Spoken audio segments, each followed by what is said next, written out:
அன்பு நண்பர்களே, உயிர்த்தெழுந்த ஆண்டவர் தம்முடைய திருச்சரீரமாக நம்மை கொண்டு அவர் நமக்கு பகிர்கின்ற அவருடைய வாழ்விலும் பொறுப்புகளிலும் தொடர்ந்து அவரை நாம் பின்பற்றுவோம். அப்போஸ்தல நடபடிகளில் 20வது அதிகாரம் 7வது வசனத்திலிருந்து 12வது வசனங்கள் வரை அடங்கி இருக்கின்ற நிகழ்வில் அப்போஸ்தலனாகிய பவுல் அவர் துரோவா என்கிற பட்டணத்தில் இருக்கின்றார். இன்றைய துருக்கி நாட்டு பகுதி. அங்கு ஒரு மேல் வீட்டறையில் அவர் ஆண்டவருடைய வாழ்வளிக்கும் வார்த்தைகளை பகிர்ந்து கொண்டிருக்கின்றார். இளைஞன் ஒருவன் யூட்டிகஸ் ஐத்திகு என்கிறது அவருடைய பெயர். ஜன்னல் பக்கத்தில் உட்கார்ந்துருக்கிறார். மேல் வீட்டில் நிறைய விளக்குகளெல்லாம் போட்டு ஒளியாக இருக்கின்றது. அவரும் அப்படியே ஐத்திகு பையனும் ஆண்டவருடைய அருள் செய்தியை ரொம்ப கவனமாய் ஆர்வத்தோடு கேட்டுக்கொண்டிருக்கின்றார். அந்த பவுல் அப்போஸ்தலர் அது ஒரு ஞாயிற்றுக்கிழமை மாலை பொழுது கொடுக்குற கூட்டம். அதை முடித்துவிட்டு அடுத்த நாள் விடியற்காலையில் தொடர்ந்து அருள் பணியில் அவர் தொடர விரும்புகிறார். அதனால் பேசிக்கொண்டே இருக்கின்றார். இரவு விருந்தெல்லாம் முடித்து பேசிக்கொண்டே இருக்கிறாங்க.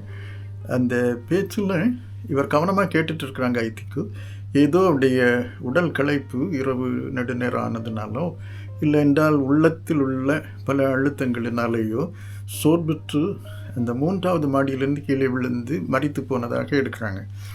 அப்போ பவுல் அப்போஸ்தலர் அவர்களை பார்த்து சொல்கிறார், இந்த பையன் மறிக்கல, இந்த உயிர் இவனுக்குள்ளாலே இருக்கிறது, ஒருவேளை உணர்வின்றி இருக்கிறானோ தெரியல என்று சொல்லி அந்த பையனை தழுவி ஜெபிக்கிறார். பையனுக்குள் மீண்டும் உயிர் வருகின்றது.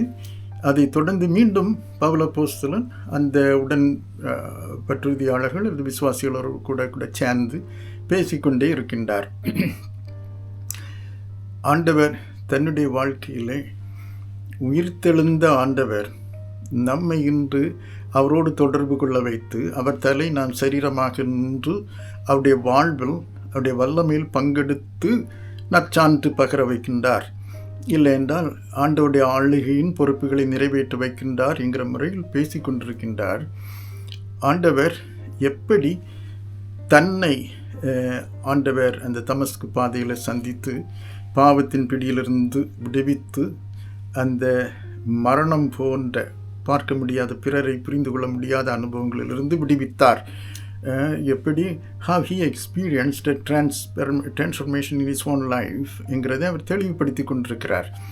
அதை தொடர்ந்து ஒருவேளை அவர் பேசும் பொழுது அவருடைய தனி வாழ்வில் உள்ள போராட்டங்கள் நடுவில் பல அழுத்தங்கள் சோர்வுகள், ஒருவேளை இளைஞர்களாக இருக்கும் வைத்திகு மாதிரி தொடர்ந்த வாழ்வில் ஏற்படுகின்ற வாழ்வு போராட்டங்களின் நடுவில் அவர் சொல்ல, எனக்கு இந்த மாதிரி அனுபவங்களில் ஒரு சரீரத்தில் ஒரு முள் குத்துறது மாதிரி, தீயவன் ஆண்டவருடைய ஆலயமாகிய சரீரத்தில் ஒரு முள்ளை வைத்து தாக்குறதை மாதிரி சோதனைகள் வரலாம்.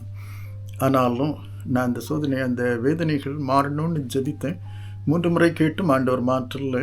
2 கொரிந்தியர் 12:9 இந்த குறிப்பு வருகிறது. ஆண்டவர் சொல்லுவார், என் கிருபை உனக்கு போதும், என்னை சார்ந்து கொள்.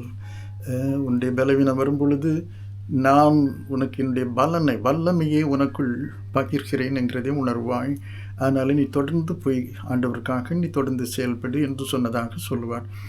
அதே போல் தனி வாழ்வில் மட்டுமல்ல, புது வாழ்வில் கடந்து வந்த பிறகும் தொடர்ந்து பொறுப்புகளில் பிலிப்பியருக்கு அவர் எழுதும்போது பிலிப்பியர் 3:10 சொல்லுவார், ஆண்டவரை உயிர்த்தெழுந்த ஆண்டவரை அறிய வேண்டும், அவருடைய வல்லமை உயிர்த்தெழுந்த வல்லமையில் நான் பங்கெடுக்கணும், பாடுகளின் ஐக்கியம் வேண்டும் என்று சொல்லுவார். அவரை நேரடியாக தமஸ்கு பாதையில் சந்தித்த சந்திப்பு தொடர்ந்த புது வாழ்வில் மட்டுமல்ல, தொடர்ந்தும் நேரடியாக ஒவ்வொரு நாளிலும் நான் அவரோடு பழக வேண்டும். அறிதல், கினோஸ்கோ என்கிற கிரேக்க வார்த்தையில் அறிதல் என்கிறது நெருங்கி ஒத்த கருத்துடன் ஒருமித்து உணர்வுகள் விருப்புகளை பகிர்ந்து வாழ்கின்ற உறவில் நின்று வாழ்கின்ற அந்த உறவு வேண்டும் என்று அவர் கேட்கிறார். அதுபோல் ஆண்டவருடைய உயிர்த்தெழுதலின் வல்லமை எனக்குள்ளால் கடந்து வர வேண்டும். பலவிதமான நெருக்கடிகளின் மத்தியில் என்னை உயிர்ப்பித்து வழிநடத்துகின்ற அவருடைய வல்லமை எனக்கு வேண்டும். அவருடைய பாடுகளின் ஐக்கியம், அவருடைய பொறுப்புகளிலே நான் பங்கெடுக்குவதில் நான் சந்தோஷமாக வேணும், தொடரணும். அதனால் கிடைக்கின்ற அந்த சவால்களை சந்திக்க ஆண்டவர் எனக்கு பலன் கொடுப்பார், வழி நடத்துதலை கொடுப்பார் என்கிற உறுதிப்பாடோடு கூட அவர் தொடர்ந்து அவர்களோடு, விசுவாசிகளோடு சேர்ந்து பேசிக்கொண்டே இருக்கின்றார். விசேஷமாக இயேசு சுவாமி யோவான் சுவிசேஷத்தில் 10ஆம் அதிகாரத்தில் 17ஆம் அதிகாரத்தில் 3வது வசனத்தில் பிதாவோடு ஜெபிக்கிறது மாதிரி உள்ளத்தில் இயேசு சுவாமி ஒன்றான மெய் தேவனாகிய உண்மையும் நீர் அனுப்பினவராகிய இயேசு கிறிஸ்துவையும் குமாரனையும் அறிகிற அறிவு நிலையான வாழ்வை கொடுக்கும் அல்லவா என்று அந்த ஜெபத்திலே உள்ளத்திலே அவர் ஜெபிக்கிறார்.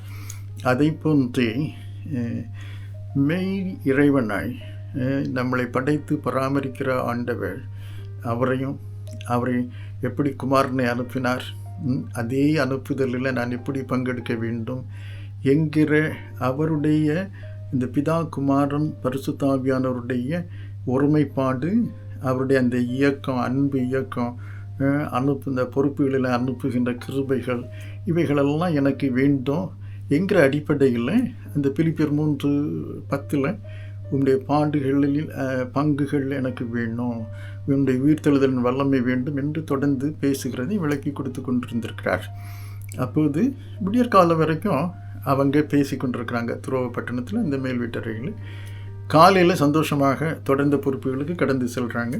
பவுல் அப்போஸ்தலனை அழைத்து கொண்டு அவரை அடுத்த இடத்திற்கு செல்வதற்கு விடை அனுப்ப போகும்போது இளைஞன் ஐத்திகுவும் புது ஊக்கத்தோடும் புது உற்சாகத்தோடும் அவர்களோடு கூட சேர்ந்து போகின்றார்.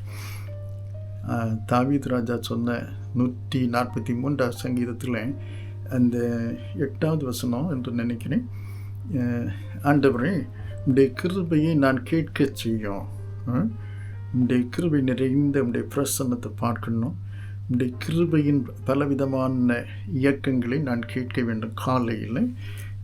அதே மாதிரி தொடர்ந்து சொல்ல உம்முடைய வழிகளை எனக்கு போதியும், என் ஆத்மாவும் இடத்துல உயர்த்துகிறேன், உடைய வழிகள் கிருபை நிறைந்த உடைய வாழ்வு வழிகளில் நான் நடக்கணுன்ட்டு ஆசைப்பட்டு கேட்குறார். புலம்பல் புஸ்தகத்தில் 3ஆம் அதிகாரத்தில் இப்படி சொல்லியிருக்கோம், உங்களுடைய காலைதோறும் உடைய கிருபை புதிதாக இருக்கிறது, உங்களுடைய உண்மை நான் புதிதாக உணர்கிறேன் என்று சொல்வார்.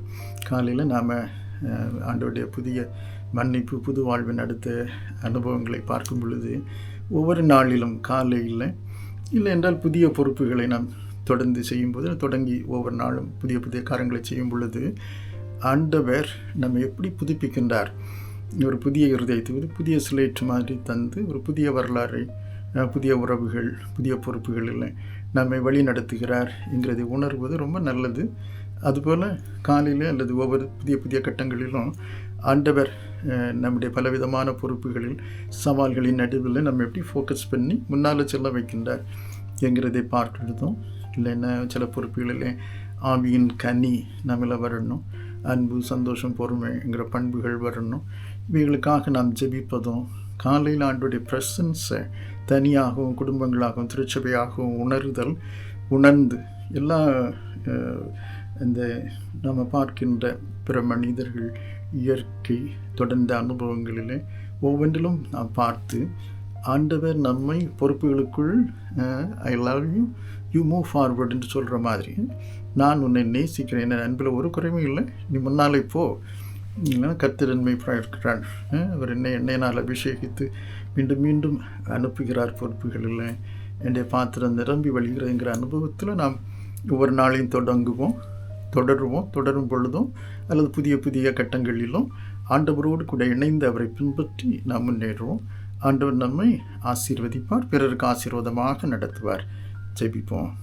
அன்பின் ஆண்டவரே, உயிர்த்தெழுதலின் அந்த நல்ல வாழ்வை உம்முடைய உயிர்த்தெழுந்த ஆளுகைக்குள் திருச்சபையாய் மோடு இணைந்திருக்கின்ற உம்முடைய சரீரமாய், இந்த சரீரத்தில் இணைந்திருக்கிற உறுப்புகளாய் எங்களை வைத்து எங்களுக்குள் உம்முடைய வாழ்வை தருகின்றேன்.